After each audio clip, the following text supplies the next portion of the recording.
जिसमें रिग्रेशन जो है कंटिन्यूस है, क्लासिफिकेशन में बेसिकली आप डिस्क्रीट आंसर जो है देते हैं। यानी इनका फर्क इस तरह नज़र आता है कि आपके पास जो बेसिकली टारगेट क्लास होती है उसको देख के आप पहचान सकते हैं कि रिकग्नाइज कर सकते हैं कि आपका मॉडल किस बेसिस पे। वैसे तो डिस्क्रिप्शन में सब क्लियरली दिया हुआ होता है, लेकिन अगर फिर भी आपके डिस्क्रिप्शन में चीज़ें नहीं दी हुई हैं तो आप बआसानी समझ सकते हैं कि आपका जो डेटा सेट दिया हुआ है इसमें जो एट्रीब्यूट्स हैं या कॉलम फीचर्स हैं, ये सब एक ही वर्ड होते हैं। ज़्यादातर अभी ये SNO है, ये SNO के बेसिस पे काम कर रहा है और यहाँ पर एट्रीब्यूट नंबर 1 है, ठीक है। कोई सा भी एट्रीब्यूट होता है, ये एट्रीब्यूट नंबर 2 है और ये एट्रीब्यूट नंबर 3 है एंड सो ऑन, ठीक।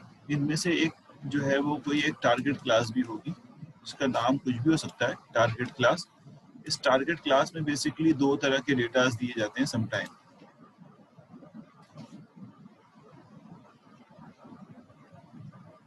साथ का सवाल ले रहा हूँ मैं, उसके बाद फिर आगे बढ़ता हूँ। सर समझ नहीं आता कि जब किसी डेटा सेट की नॉलेज नहीं होगी तो कैसे पता लगेगा कि ड्रॉप क्या करना है। ये तो हमारा सवाल अभी जो हम काम कर रहे हैं उससे कंसर्न नहीं हुआ ना, वो भी हम डिस्कस कर लेंगे। और जाहिर है जब आपके पास नॉलेज नहीं होगी तो आप गूगल करेंगे, उसको गूगल से देखेंगे कि भाई ये जो चीज़ मैं ड्रॉप करने जा रहा हूँ उसकी क्या इंपॉर्टेंस है इस तरह के डेटा सेट में। आप जब मोबाइल खरीदने जाते हैं तो उसकी भी कोई नॉलेज थोड़ी होती है आपके पास। आपके पास ये नहीं पता होता कि ये मोबाइल कौन सा लूँ, फिर आप उसको गूगल करते हैं। जब आप गूगल करते हैं तो फिर गूगल में ये लिखा आता है कि भाई इसके ये फीचर्स हैं, ये फीचर्स हैं, तो फिर आपको बातें पता चलती हैं। तो लोग बेसिकली उसको ढूंढते हैं, उसको एक्सप्लोर करते हैं। तो ये बात तो सही है कि हमारे पास तो किसी भी चीज़, किसी भी डेटा सेट की नॉलेज नहीं है। बहुत थोड़ी बहुत नॉलेज जो है वो बस हम जो पढ़ लेते हैं वो है। लेकिन इस नॉलेज को इम्प्रूव करने के लिए आपने सर्चिंग करनी पड़ेगी। मैं आपको कह रहा हूँ डेटा साइंटिस्ट बन रहे हैं तो आपको इन चीज़ों पे, और जरूरी नहीं कि आप पहले से सर्च करके रखें अपने आप को। आपको ये आता हो कि अगर मुझे किसी डेटा सेट पे काम करना है तो मैं कैसे जल्दी जल्दी इसकी बातें ग्रैब कर लूँगा, बस ये आना चाहिए। अब दुनिया में इतने डिफरेंट टाइप के डेटा सेट हैं। अब जैसे मैं मिसाल दूँ कि इस ईयर के लास्ट ईयर के एंड में, यानी 2020 है ना, इसी के शुरू में बल्कि हम लोगों ने एंटी फ्रीज प्रोटीन बायोइन्फॉर्मेटिक्स पे काम किया। मैं मिसाल दे रहा हूँ ऐसी, और उसमें आप जैसे ही एक स्टूडेंट मेरे साथ काम कर रहा था, तो हमें प्रोटीन की और DNA की कोई नॉलेज नहीं है, ना ही नॉलेज थी हमारे पास। और उस डेटा सेट को हमने पिक किया, और एक ह्यूज डेटा सेट था, कोई छोटा सा डेटा सेट नहीं था। ना ही हमें प्रोटीन के बारे में पता, ना हमें DNA के बारे में पता, ना हमें जीन्स के बारे में पता, ना हमें एंटी फ्रीज प्रोटीन के बारे में पता। और उसके बाद हमने उसको पढ़ पढ़ के एक्सप्लोर किया, और उसके बाद उसको हमने अपने मशीन लर्निंग मॉडल क्लीनिंग करने के बाद मशीन लर्निंग मॉडल लगाया, और उसके बाद उसको हमने पब्लिश भी कर दिया बहुत अच्छे जर्नल के अंदर। तो लगा इसके अंदर थोड़ा टाइम तो लगता है, क्योंकि हमारे पास फुल टाइम तो हम डेटा साइंटिस्ट नहीं बने हुए, क्योंकि हम पढ़ाना भी है, दूसरे और काम भी देखते हैं। तो ऐसा तो बिल्कुल होगा भाई कि आप एक ज़्यादा पे वाली चीज़ को करने जा रहे हैं तो मेहनत भी आपको करनी पड़ेगी ना। ऐसे तो नहीं आप इसको करके जब जॉब पे जाएंगे और शिक्षा को करके जॉब पे जाएंगे तो आपकी जो सैलरी डिफरेंस है वो बहुत ज़्यादा होगा। तो सैलरी डिफरेंस ज़्यादा होने की क्या वजह है? सैलरी डिफरेंस ज़्यादा, मैं आवाज़ का बंदोबस्त करता हूँ। 2 मिनट को मैं आवाज़ का बंदोबस्त करता हूँ, मैं साइलेंट करके दूसरा माइक लगाता हूँ।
अच्छा जी देखो, अब आवाज़ बेहतर हुई, हेडफोन चेंज किया मैंने।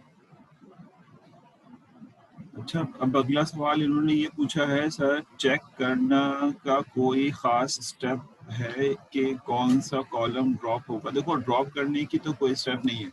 ड्रॉप तो बेसिकली डेटा सेट के अंदर नॉन इम्पॉर्टेंट्स जो बेसिकली कॉलम्स होते हैं उनको डिलीट किया जाता है। तो वो तो आपको डेटा सेट के नॉलेज पे ही पता चलेगा कि भाई इस डेटा सेट में कौन सा बेसिकली कॉलम जो है इम्पोर्टेंट नहीं है। मैं ऐसे कह दूंगी कौन सा नहीं है तो इसके कोई स्टेप्स नहीं है। अच्छा, उसके बाद इन्होंने लिखा है कि आवाज़ हल्की आ रही है। आवाज़, अब मैंने कोशिश कर रहा है कि दूसरा वो लगाए तो आवाज़ बेहतर हो जाए। ठीक, बाकी अपनी साइड भी चेक कर लें। सम टाइम ऐसा था कि आपने वॉल्यूम कम किया हुआ होता है तो आपको आवाज़ कम आ रही होती है। अच्छा, तो ये बात हम बार बार कर चुके हैं। टारगेट क्लास के बारे में हम यहाँ बात करते हैं। टारगेट क्लास अगर कंटिन्यूस है, कंटिन्यूस का मतलब ये होता है कि डेसिमल वैल्यूज में दिया हुआ है। जैसे वेदर फोरकास्टिंग का डेटा है तो यहाँ पे कोई टेम्परेचर जो है वो मेंशन किया हुआ कि 93.2 डिग्री फ़ारेनहाइट, यहाँ पे लिखा हुआ 81 डिग्री फ़ारेनहाइट, 81.1। और इस तरह के डेटा अगर दिए जाएंगे तो इसका मतलब है आपका जो ये डेटा सेट है ये एक रिग्रेशन प्रॉब्लम है। रिग्रेशन प्रॉब्लम उसको कहते हैं जिसमें टारगेट क्लास की वैल्यू कैलकुलेट करनी होती है। You have to calculate the values. ठीक है, यानी अगर कोई मिसिंग डेटा यहाँ पर होगा, if you have any missing data तो you have to find the value. Basically आपको उसकी वैल्यू निकालनी होगी। अच्छा, अगर एक एट्रीब्यूट है उसमें डेटा सब सेम है तो उसको ड्रॉप कर सकते हैं। सब सेम से मुराद हर वैल्यू के लिए सेम आ रही है, हाँ तो फिर कर सकते हैं लोग बिल्कुल। अगर सबके लिए सेम आ रही है और उसके अंदर वेरिएंस ज़्यादा नहीं है, क्योंकि हम हमेशा वो एट्रीब्यूट सेलेक्ट करते हैं जिसका वेरिएंस ज़्यादा हो, यानी उसमें आप कुछ इन्फॉर्मेशन मौजूद हो। तो सबके लिए सेम है तो उसके अंदर इन्फॉर्मेशन तो कोई ना होगी। ठीक है, किसी कॉलम में बहुत टाइप के वेरिएबल्स हैं, उसको अगर इंपोर्ट करें तो 5 कॉलम बन रहे हों तो न्यू क्या करें? ये मैं बताया था बेटा, साथ आपको याद होगा मैंने कहा था कि अगर ज़्यादा कॉलम बन रहे हों तो पहले हम उसको काउंट कर लेंगे और काउंट करने के बाद जब उसको काउंट करने के बाद उसमें जो लो वैल्यू होंगी उनको कंबाइन कर लेंगे। कोई हाई वैल्यू होगी, अगर अगर सब वैल्यू इक्वली डिस्ट्रीब्यूटेड हैं तो फिर तो हम नहीं कर सकते। लेकिन अगर एक वैल्यू जो है वो ज़्यादा है, यानी उसके अंदर कुछ वैल्यूज कम है, तो उनको हम कंबाइन कर जी मार्क्स के थ्रू। ऐसा ही जवाब। तो देखो, बात ये है कि मैं आपको है काफ़ी हार्ड, काफ़ी हद तक इक्वल है। हाँ, तो इक्वल है तो फिर आप 5 ही कॉलम रहने दो उसको अभी फिलहाल। और फिर ये तो देखो, ये अभी इसको 5 ही रहने दो और ये इसके रिजल्ट्स का पता हमें नहीं चल रहा कि हम अच्छा कर रहे हैं बुरा कर रहे हैं। ज़ाहिर है आप किसी ऐसी बुक को फॉलो करेंगे जब हम मतलब आगे जो हमें ज़ाहिर है डेटा सेट के ऊपर टोटली डिपेंड कर रहा होता है। अब हम यहाँ पे किसी कॉलम को कंबाइन कर दें, कंबाइन से मुराद है किसी वैल्यूज को कंबाइन कर दें, रिजल्ट हमारे पुअर हो जाएं, तो सजेस्ट ये किया जाता है, सजेशन ये है। देखो, अब मैं बता रहा हूँ डेटा सेट पे बहुत ज़्यादा इन्हिसार किया, यानी अगर आप डेटा साइंटिस्ट बनना चाहते हैं तो उसमें हमें स्टैटिस्टिक्स के बेसिस पे काफ़ी इसके अंदर मेहनत करनी पड़ती है डेटा को देखने के लिए। तो अगर अभी हम बिल्कुल बेसिक इनिशियल स्टेज पे हैं तो हमें ये तो पता हो कि हम एटलीस्ट ये कर सकते हैं। अब अगर 5 कॉलम बन जाते हैं तो बन जाए, कोई बात नहीं। इसका अच्छा या बुरा होना इस बात पे जी मैथ्स भी यूज होती है। ठीक है, एनी हाउ थोड़ा आगे बढ़ते हैं। इन सवाल के जवाब भी मैं लेता रहूँगा। आपको एक्स्ट्रा क्लास भी रखी हमने, जैसे डेटा स्ट्रक्चर वालों की भी एक्स्ट्रा क्लास रखी थी, उसमें 1-1.5 घंटे में काफ़ी कुछ हमने एक्स्ट्रा कर लिया था। तो आप लोग भी जो है वो एक्स्ट्रा क्लास जो है वो रखें ताकि हम इस तरह के क्वेश्चंस जो हैं वो उसमें कर सकें। ठीक है, तो अब आप जो हैं वो ये करें यहाँ पर। तो मेरे ख्याल ये बात तो क्लियर हो गई ना कि टारगेट क्लास के बेसिस पे डेटा जो है वो रेगुलेशन या क्लासिफिकेशन की कैटेगरी में बिलोंग कर जाता है। मैं सारे स्टूडेंट को सवाल का जवाब देना चाहता हूँ, सारे स्टूडेंट सवाल पूछा करें। और ज़ाहिर है मैं हमेशा यही होता है कि कुछ स्टूडेंट ज़्यादा अच्छा काम कर जाते हैं, कुछ इतना अच्छा काम नहीं। अब आगे हम बढ़ने की कोशिश करते हैं ताकि हम एटलीस्ट पहले सेशन में रिग्रेशन मॉडल अप्लाई कर लें। मैं इसकी मैथमेटिक्स पे ज़्यादा इन डेप्थ नहीं जाऊँगा, कभी टाइम मिलेगा तो हम इसकी मैथमेटिक्स भी डिस्कस कर लेंगे। ठीक है, अभी हम इसके मॉडल की शक्ल देखना चाहते हैं कि इसका मॉडल होगा कैसा, और ये देखना चाहते हैं कि जो मॉडल बना के हम मेमोरी में स्टोर कर देते हैं तो वो कैसे नज़र आना चाहिए, और फिर उससे बाकी टेस्ट डेटा का रिजल्ट कैसे कैलकुलेट होता है। ये हमारी मेन बेसिकली फोकसिंग है आज के लिए। तो उस बात को हम यहाँ सीखने के लिए जा रहे हैं कि अभी हमने दो टाइप के हमने मेथड्स को डिस्कस किया। एक हमारे पास रिग्रेशन टाइप है, ठीक है, रिग्रेशन टाइप है, और एक है क्लासिफिकेशन। अच्छा, अब इसमें ऐसा होता है कि कुछ एल्गोरिथम्स ऐसे होते हैं मेरे भाई जो स्पेसिफिक रिग्रेशन के लिए होते हैं, और कुछ ऐसे होते हैं जो स्पेसिफिक क्लासिफिकेशन के लिए होते हैं, और कुछ ऐसे होते हैं जो दोनों के लिए काम करते हैं। यानी रिग्रेशन टाइप अगर कोई हमारे पास प्रॉब्लम है तो उसके लिए स्पेसिफिक एल्गोरिथम है, वो सिर्फ काम ही रिग्रेशन के लिए करते हैं। कुछ ऐसे एल्गोरिथम है जो सिर्फ काम ही क्लासिफिकेशन के लिए करते हैं, लेकिन बाज मशीन लर्निंग एल्गोरिथम ऐसे हैं जो दोनों के लिए कंबाइनली काम कर जाते हैं। जैसे मिसाल के तौर पे रिग्रेशन के लिए हम regression method, linear regression method इस्तेमाल करते हैं, या मल्टीवेरिएट रिग्रेशन मेथड इस्तेमाल करते हैं। रिग्रेशन के लिए रिग्रेशन बेस्ड मॉडल जो है वो बनाया जाता है। अब आपकी मर्जी, आप लीनियर बनाए या नॉन लीनियर बनाइए, तो डिपेंड करता है, ये तो एक मशीन लर्निंग के हार्ड टॉपिक में आता है। तो मैं अगर यहाँ पे लिखता हूँ कि रिग्रेशन के लिए लीनियर रिग्रेशन एक मेथड है, उससे अगर आप काम करेंगे तो आप आपको बेसिकली लीनियर रिग्रेशन से सिर्फ रिग्रेशन प्रॉब्लम्स आप, और अगर आप लॉजिस्टिक रिग्रेशन करेंगे, लॉजिस्टिक रिग्रेशन, तो लॉजिस्टिक रिग्रेशन जो है वो क्लासिफिकेशन प्रॉब्लम को सॉल्व करने के लिए इस्तेमाल होता है। ठीक है, इसके बरक्स अगर आप यूज़ कर रहे हैं, मिसाल के तौर पर रैंडम फॉरेस्ट यूज़ कर रहे हैं, तो वो दोनों की प्रॉब्लम को हैंडल कर लेता है। तो इस तरह से हमारे लिए इनिशियल से हम शुरू करते हैं जो स्पेसिफिक टास्क के लिए बने हैं, उसके बाद फिर हम आगे की तरफ बढ़ेंगे। ठीक है, अब सवाल ये है कि रिग्रेशन सॉल्व कैसे करता है। एक नज़र हम इसमें मार लें, ताकि एक नज़र हमें देख लें फिजिकली इसको, रिग्रेशन प्रॉब्लम सॉल्व कैसे करता है अपने प्रॉब्लम्स को, ताकि हम इस बातों को समझ सकें कि भाई जब रिग्रेशन को पढ़ रहे हो तो हमारे जहन में तो हो ना कि कम से कम रिग्रेशन ऐसे काम कर रहा होगा। तो रिग्रेशन प्रॉब्लम के लिए यहाँ से शुरू करते हैं। अगर हम इस वक्त लीनियर रिग्रेशन को बात करेंगे, मतलब जो हमारा टारगेट होगा वो लीनियर रिग्रेशन होगा। अच्छा, एक बात और समझने की कोशिश करना कि हमारे पास जब हम डायग्राम शो करते हैं तो हम नॉर्मली एक एक्सिस को एक्स कहते हैं, एक को वाई कहते हैं, चलो ये बात मान लेते हैं। लेकिन जब ये किसी डेटा के लिए ड्रॉ किया जाता है, किसी डेटा के लिए अगर ड्रॉ किया जाए, तो आपको पता होगा कि डेटा में एट्रीब्यूट्स होते हैं। ये एट्रीब्यूट नंबर 1 है, ये एट्रीब्यूट नंबर 2 है, ये एट्रीब्यूट नंबर 3 है। ठीक है, तो अब इसका एक मिसाल के तौर पे टारगेट आंसर है। यहाँ पे मिसाल के तौर पर अगर वेदर फोरकास्टिंग का आंसर, तो मिसाल के तौर पे 81.1 इसकी टेम्परेचर है, ये इसके रिजल्ट्स हैं, ये था, ये था, ये था, और उसके बेसिस पे ये आंसर है मिसाल के तौर पर। अब मसला ये होता है कि मैं इतने सारे एट्रीब्यूट को यहाँ पे शो कैसे करूँगा कि भाई ये वाला एट्रीब्यूट, ये वाला एट्रीब्यूट, ये वाला एट्रीब्यूट कैसे शो कर सकता हूँ मैं यहाँ। तो इसलिए हमारे जो मशीन लर्निंग में जो समझाने के लिए जब हम डायग्राम बनाते हैं तो हमारे लिए बहुत कॉम्प्लेक्स हो जाता है कि आपको इतने सारे डायमेंशंस जो है वो यहाँ पे शो करें। अगर एक वैल्यू टारगेट क्लास की होगी, तो अब आप जैसे टारगेट क्लास ये वाला है वाई एक्सेस, तो अब आपके पास ये अपॉर्चुनिटी है कि आप किसी एक एट्रीब्यूट को यहाँ पे इस्तेमाल कर सकते हैं। अगर आप 2 डायमेंशन में जाएंगे, यानी एक तो आपने टारगेट क्लास के लिए इस्तेमाल कर लिया, और 2 डायमेंशन में जाएंगे तो बहुत ज़्यादा एक और यहाँ शो कर लेंगे, लेकिन इसके बेसिस पे ये x1 हो जाएगा और ये x2 हो जाएगा, लेकिन इसके बेसिस पे आप यहाँ पे डेटा भी नहीं शो कर सकते, क्योंकि इसका मतलब है आपने कमरे को देखें तो ये बेसिकली 3 डायमेंशन तो कहलाता है। 3 डायमेंशन होता है जिसमें से एक हम टारगेट के लिए इस्तेमाल कर लें और 2 एट्रीब्यूट्स के इस्तेमाल, तो मैं इसमें किस तरह से डेटा शो कर सकूँ। तो इसलिए नॉर्मली हम अपने मशीन लर्निंग के अंदर सिर्फ एक एट्रीब्यूट, ठीक है, और एक जो है वो टारगेट वैल्यू को लेके डेटा ड्रॉ कर देते हैं, लेकिन इसके पीछे सारी डिटेल वही होती है कि इसी तरह से मल्टीवेरिएट भी काम कर रहा होगा, क्योंकि हम इसको शो नहीं कर सकते। ये बुक के भी कंस्ट्रेंट है, सिर्फ मेरी कंस्ट्रेंट नहीं, बुक की भी कंस्ट्रेंट यही है। हमें रिग्रेशन ही पढ़ा रहा हूँ, मैं भी रिग्रेशन को ही कंप्लीट करना है आज ना। रिग्रेशन में मैं बहुत ज़्यादा मैथमेटिक्स इन डेप्थ नहीं जाऊँगा और कोड की तरफ ज़्यादा फोकस करने की कोशिश कर रहा हूँ मैं, तो देखता हूँ मैं कहाँ तक आपको समझा सकता हूँ।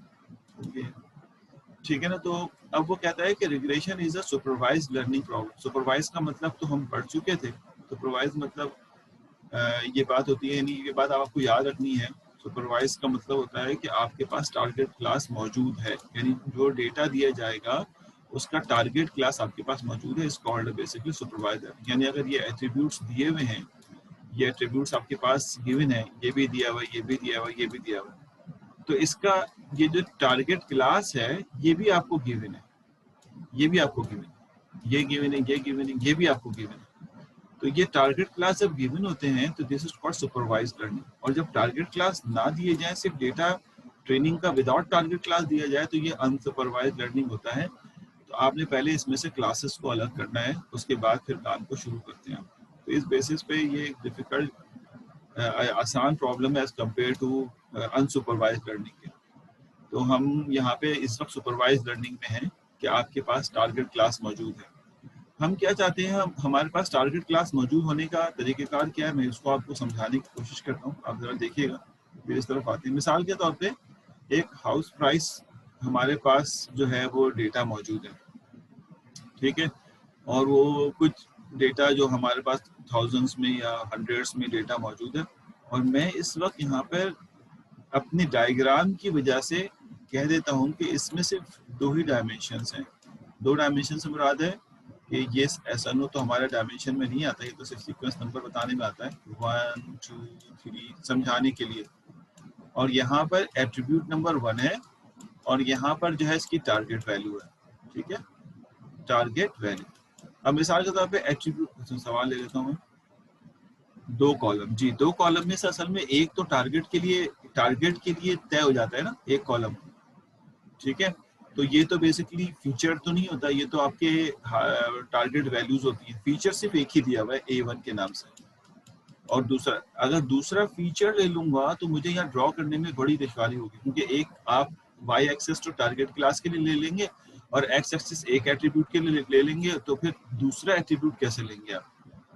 तो इसलिए A1 जो है यहाँ पर आपके पास एक ही एट्रीब्यूट है। अब सपोज कर लो कि ये साइज है, जैसे यहाँ दिया हुआ है ये साइज है, तो कहता है कि हमें कुछ डेटा ऑलरेडी दिए हुए हैं। समझ रहे हो बात है, एक डेटा सेट में मल्टीपल टारगेट नहीं, ऐसा नहीं होता। ये वलीद, ये हम पहली बार बात कर चुके हैं, अपने पास की डायरी में नोट कर लो कि एक डेटा सेट में मल्टीपल टारगेट वैल्यूज नहीं होती, एक मल्टीपल टारगेट की कॉलम्स नहीं होते।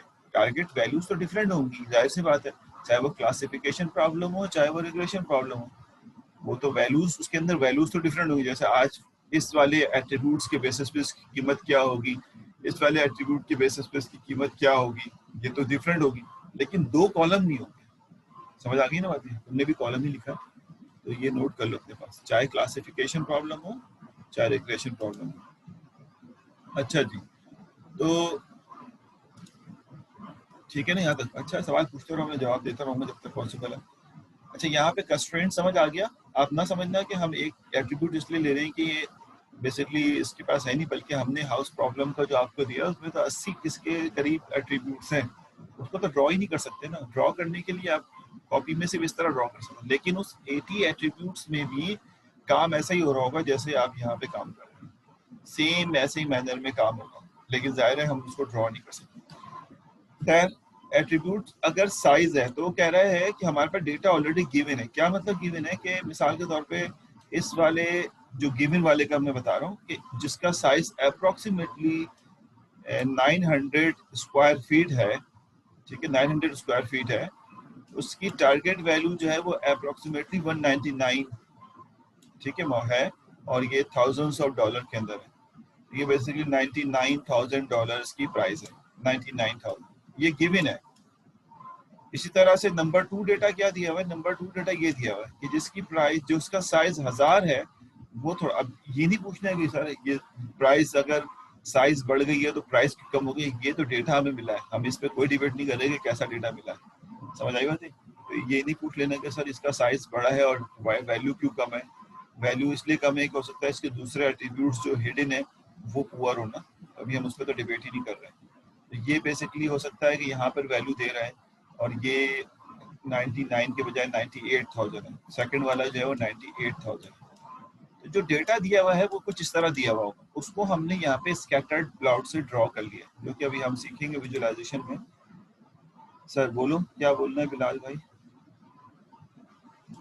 तो ये स्कैटर्ड प्लॉट्स हम इसको प्लॉट, तो ये जो डेटा दिया हुआ है ये गिवन है। अब सवाल यहाँ पे जो आता है वो ये है, समझ में आ गया ना, जो डेटा दिया हुआ है बेसिकली उसके बेसिस पे हमने, एक्चुअल में तो हमें डेटा दिया जाएगा ना, हम तो यहाँ पे समझने के लिए इसको ड्रॉ कर रहे हैं, क्लियरिफाई करने के लिए ड्रॉ कर रहे हैं। अब ये डेटा हमारे पास मौजूद है, अगर इन डेटा के बेसिस पे कोई कहता है, जैसे आपने कहा था हमने इंटरपोलेशन पहले पढ़ी है न्यूमेरिकल कंप्यूटिंग में, ये समथिंग लाइक दैट, बिल्कुल ऐसा ही है। तो कोई कहता है कि बताओ अगर मेरे पास 600 साइज हो, 600 साइज हो, तो अब इन डेटा को देखते हुए जो इनमें ट्रेनिंग की है, जो आपकी समझ यहाँ से डेवलप हुई है, जो ऑलरेडी, उसके बेसिस पे तुम क्या कहते हो कि 500 पे इसकी कॉस्ट क्या होगी। तो अब आप क्योंकि ये हम सिर्फ इसी डेटा के लिए बनाएंगे, तो अब कहेंगे हाँ 500 पे इसकी कॉस्ट क्या होगी, ये निकालने के लिए मैं यहाँ पे एक लीनियर रिग्रेशन मॉडल बनाऊंगा, जिसको मैं कहता हूँ, जैसे मैं कहता था ना मशीन लर्निंग में डेटा मिलेगा, आप इस पे जो है वो मशीन लर्निंग मॉडल लगा के मॉडल को तैयार कर लेंगे, मॉडल तैयार हो जाएगा तो उसके बाद फिर आप उस पर टेस्ट डेटा देंगे तो वो बताएगा कि इसकी वैल्यू या इसके यस और नो क्या है। तो वो मॉडल कैसे बनेगा, तो वो मॉडल बनाने के लिए हम यहाँ पे बेसिकली मैं पूछ ही रहा हूँ कि आप 500 पे रिजल्ट क्या आएगा आपका, तो आप कहेंगे मैं एक मॉडल बना लेता हूँ ताकि 500 पे रिजल्ट हमें पता चलता है क्या मिलना है। तो मॉडल क्या होता है, रिग्रेशन मॉडल बनाते हैं, मेनी रिग्रेशन प्रॉब्लम है तो यहाँ पे हम कोई भी मॉडल लगा सकते हैं। इस वक्त हम रिग्रेशन पढ़ रहे हैं तो रिग्रेशन मॉडल, और वो भी लीनियर रिग्रेशन। देखें रिग्रेशन में भी लीनियर रिग्रेशन है, हम रिग्रेशन को नॉन लीनियर भी कर सकते हैं। तो आप क्या करते हैं, यहाँ पे ढूंढते हैं एक ऐसी लाइन जो कि बेसिकली बेस्ट फिट हो। बेस्ट फिट किस सेंस में हो कि आप इसके ऊपर बेसिकली, बेस्ट फिट क्या मतलब होता है, बेस्ट फिट का मतलब ये है कि ये जो आपके पास डेटा है, बेस्ट फिट तो ये है कि ऐसी लाइन हो जो इन सब के ऊपर से गुजर जाए। यानी मिसाल के तौर पे मैं आपको समझाने के लिए बताऊं, तो इन्होंने यहाँ पे डायग्राम बनाई जो मैं छोड़ के आगे बढ़ गया कि ये डेटा दिया हुआ था आपका ब्लू ब्लू सर्कल में, तो इस पे बेस्ट फिट लाइन जो होगी वो कौन सी, आप कहेंगे इस तरह एक पॉलिनोमियल ड्रॉ कर लो जो बेस्ट फिट है इसके। क्यों बेस्ट फिट है, क्योंकि ये मोस्ट ऑफ द पॉइंट से गुजर रही है, मोस्ट ऑफ द पॉइंट से गुजर रही है, कुछ पॉइंट इसने मिस कर दिए जो एरर है, ये ऑलरेडी गिवन डेटा था। अब अगर कोई पूछेगा बताओ यहाँ पे क्या रिजल्ट है, तो हमारा आंसर बहुत बेहतर अंदाज में आ जाएगा, इंस्टेड ऑफ कि हम कोई लीनियर लाइन ड्रॉ करते हैं। अब देखें लीनियर का आंसर यहाँ पे आता और हमारे पास एक्चुअल आंसर जो है वो यहाँ पे आ रहा है इस वाले डेटा का जो अननोन है। तो अब आपको ये सोचना होता है कि भाई हम लीनियर मॉडल लगाएंगे, तो अभी हम लीनियर रिग्रेशन अप्लाई कर रहे हैं, अभी हम लीनियर रिग्रेशन यहाँ पे अप्लाई करके उसको सिंप्लीफाई करें। तो इन्होंने इस बेसिस पे यहाँ बताया है कि आपका मॉडल जो है, जैसे मिसाल के तौर पर ये 3 डेटा दिया हुआ है ब्लू डॉट्स के अंदर, और आप कहते हैं कि आप इसमें जो है वो इसमें जो मैं सवाल ले लेता हूँ फिर आगे बढ़ता हूँ। सवाल में पूछा गया ये है कि सर ये लाइन हम किस बिना पे, हाँ ये तो हम सीखने जा रहे हैं ना अभी, ये एक मशीन लर्निंग का कंप्लीट कोर्स है कि how to draw a line, मतलब कैसे पता चलेगा कि बेस्ट लाइन कौन सी है, और लाइन ड्रॉ करें या फिर हम कर्व ड्रॉ करें, ये कैसे पता चलेगा, है ना, ये एक इशू है ना। तो वो तो अभी हम सीख जाएंगे इंशाल्लाह, थोड़ा बहुत आइडिया तो हो जाएगा। अगर मैं पूरा नहीं भी पढ़ाऊँ मशीन लर्निंग जैसा, तो तब भी आप कुछ ना कुछ तो सीख जाएंगे, क्योंकि अगर मशीन लर्निंग जैसा पढ़ाएंगे तो फिर तो हमें मशीन लर्निंग जैसे क्लासेस चाहिए ना, पूरी 16 क्लासेस चाहिए जिसमें हम 8-10 मॉडल सही तरीके से मैथमेटिकल और पढ़ सकते हैं। जिन लोगों ने पढ़ा है इस क्लास में मशीन लर्निंग उनको थोड़ा सा आसानी हो रही हो, कुछ ना कुछ तो आइडिया हो रहा होगा। अच्छा जो अब मैं जो बात कर रहा हूँ वो देखो, ये 3 पॉइंट्स हैं, एक ये वाला पॉइंट है, एक ये वाला पॉइंट है, इसके लिए मैं एक रिग्रेशन लाइन या एक रिग्रेशन कर्व बना रहा हूँ। तो इन्होंने एक अंदाजे से ये वाला रिग्रेशन कर्व बना लिया, जो रेड कलर का आ रहा है ना ये रिग्रेशन। तो अब एक्चुअल में ये जो कर्व बना है ये इन तीनों पॉइंट जो गिवन था, ये तीनों पॉइंट हमें डेटा सेट में दिए हुए थे एट्रीब्यूट्स के हिसाब से, ये तीनों पॉइंट दिए हुए थे, ठीक है, यानी इस जगह पे और इस जगह पे ये वैल्यूज होंगी, ये वैल्यूज होंगी। समझ आ रही बात है। अब सवाल ये है कि जो लाइन आपने बनाई है इसका बेसिकली आपके बनाए जाने वाले मॉडल से कितना फर्क आ रहा है, यानी इसका इससे डिफरेंस कितना आ रहा है, आपने कितना पुअर लाइन ड्रॉ की है, ये जो डिफरेंस है ये कितना है। सही है। और टोटल डिफरेंस इनका समीशन कितना आ रहा है, यानी जो एक्चुअल रिजल्ट है, एक्चुअल रिजल्ट ये रहा, एक्चुअल रिजल्ट ये रहा, और इसी पॉइंट पे आपके ऊपर रिजल्ट कितना आ रहा है वो ये रहा। ठीक है, यानी एक्चुअल का मतलब होता है जो डेटा वैल्यूज आपको बेसिकली ऑलरेडी मालूम है, जो डेटा वैल्यूज आपको मालूम है यानी y, और आपने कितना रिजल्ट निकाला है x, इनको सब्ट्रैक्ट कर दिया जाता है। अभी ये मैं सही से लिख के भी दिखा दूंगा। और ये जो सब्ट्रैक्शन होगा इसको स्क्वायर ले लेंगे ताकि नेगेटिव से बच जाए आप। अभी सवाल ले लेता हूँ मैं आपका, और इसके ऊपर आप लगा देंगे i, इसके ऊपर भी लगा देंगे i इसलिए लगा दिया आपने कि ये बेसिकली बता रहा है कि कई पॉइंट ऐसा है, और आप कह देंगे कि i जो है वो 1 से लेकर n तक है, n का मतलब n डेटा पॉइंट है आपके पास। तो I1 का मतलब पहला डेटा पॉइंट का डिफरेंस कितना आ रहा है उसको आपने लिया, ठीक है, जो भी आ रहा है उसको आपने लिया, प्लस कर दिया, i की वैल्यू 2 हो गई। दूसरे डेटा पॉइंट का डिफरेंस कितना आ रहा है उसको आपने लिया, फिर तीसरे डेटा पॉइंट का डिफरेंस कितना आ रहा है, आपने कहा कि ये तीनों का डिफरेंस जो है वो ये आ रहा है, 3 पॉइंट है, तीनों का डिफरेंस ये आ रहा है, जो भी इसका कैलकुलेशन होकर रिजल्ट आ जाए। हो सकता है कि इससे बेहतर लाइन भी कोई एक हो, कोई बेहतर लाइन भी एग्जिस्ट करती हो, आप कहेंगे ये नहीं बल्कि ये वाली लाइन बेहतर है जिसमें ये डिफरेंस जो है वो कम होगा।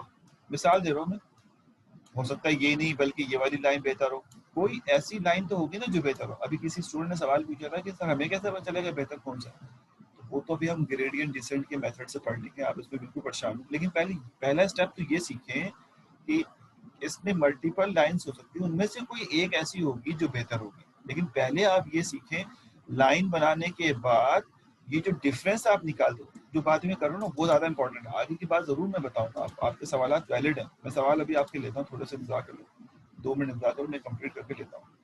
तो जो इम्पोर्टेंट बात है वो ये है कि जो लाइन आप ड्रॉ करते हैं, जो भी फाइनलाइज हो जाती है, चलो जिस मेथड से भी फाइनलाइज हो जाए, जो लीनियर रिग्रेशन लाइन फाइनलाइज हो जाती है उस पे पाए जाने वाला पॉइंट, यानी ये डेटा दिया हुआ था उस पे पाए जाने वाला पॉइंट और जो एक्चुअल है वो, उसमें जो डिफरेंस होता है, उसमें जो एक मिनट,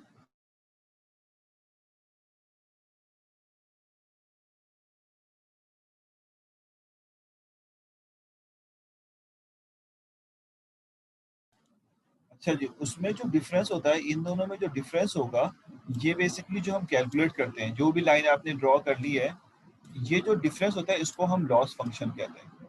ठीक है, लॉस फंक्शन क्यों, यानी इतना लॉस इसके अंदर आपने जो है बेयर किया। और मिसाल के तौर पे अब मैं अज्यूम करूं कि डेटा पॉइंट जो है, डेटा पॉइंट ये रहा, ये हमें गिवन था, आपने इसके अगेंस्ट में एक लाइन ड्रॉ की, समझने की कोशिश करना, आपने इसके अगेंस्ट में एक लाइन ड्रॉ की, ये लाइन है। अब जब इसमें लाइन ड्रॉ करेंगे तो आप देख रहे हैं लॉस कितना कम हो रहा है इसमें, क्योंकि आपका डेटा इतना अच्छे तरीके से मैनेज हुआ है कि जब आपने इसके ऊपर रिग्रेशन लाइन ड्रॉ की है, जो कि रिग्रेशन लाइन है वो इतना कम लॉस दे रही है कि आपके पास जो लॉस फंक्शन है वो बहुत बेहतर है।